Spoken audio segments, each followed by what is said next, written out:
Hi friends, welcome to Sangavi சமையல். இன்றைக்கி வந்து பார்த்திங்கன்னா கார்த்திகை தீபம் இல்லையா, அதனால் வந்து விளக்குலாம் வந்து க்ளீன் பண்ணிவிட்டு குங்கும மஞ்சள் வந்து வைக்க ஸ்டார்ட் பண்ணிட்டேன். எல்லாருமே வச்சுருப்பீங்க. அப்புறம் அண்ணாமலையார் தீபம் பார்த்ததுக்கப்புறமா அண்ணாமலையாருக்கு அரோகரா அரோகரான்னு சொல்லிவிட்டு அப்புறம் எல்லா இடத்துலையும் தீபம் வைக்க ஸ்டார்ட் பண்ணிட்டேன். அதுக்கப்புறம் எங்கள் தெருவுலேயும் எல்லாருமே சூப்பராக வச்சுருந்தாங்க. அப்புறம் வெளியில் எங்கெங்கெல்லாம் வைக்கணுமோ அந்த மாதிரி ஒரு விளக்கு அது மாதிரி வச்சுருந்தேன். அதுக்கப்புறம் உள்ளேயும் பூஜை ரூம்லேயும் வந்து பார்த்திங்கன்னா வெளியில் வச்சதுக்கப்புறமா போயிட்டு பூஜை ரூம்லேயும் வந்து விளக்கேற்றி சாமி கும்பிட்டாச்சுங்க.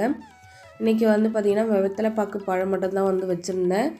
அப்புறம் கார்த்திகை அப்போல்லாம் எதுவுமே பண்ணவே இல்லை, ஏன்னா எனக்கு வந்து உடம்பு சரியில்லை, அதனால் வந்து அதெல்லாம் எதுவுமே பண்ணலை. சிம்பிளாக வந்து சாமி கும்பிட்டாச்சு. சாமி கும்பிட்டுட்டு அதுக்கப்புறம் எங்கள் பாப்பா தான் இன்றைக்கி வந்து டின்னர் செஞ்சாங்க. அவங்க வந்து பார்த்திங்கன்னா மாவு கொட்டி பிசைஞ்சு வைமா அந்த வரேன் சப்பாத்தி மாவுன்னு சொன்னால் மைதா மாவு ஃபஸ்ட்டு கொஞ்சம் பிசைஞ்சிட்டாங்க.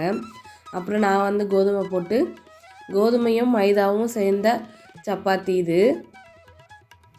அதுக்கப்புறம் வந்து பார்த்திங்கன்னா சரி நான் கொஞ்சம் மாவு போட்டு அதுக்கப்புறமா இந்த மாதிரி சுட்டு எடுத்தாச்சு. அதுக்கப்புறம் கொஞ்சம் ரைஸ் வச்சாச்சு குக்கரில்.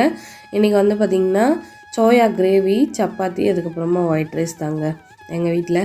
வாங்க நீங்களும் சாப்பிட்லாம். இந்த வீடியோ பிடிச்சிருந்தா லைக் அண்ட் சப்ஸ்கிரைப் பண்ணுங்கள். Bye friends.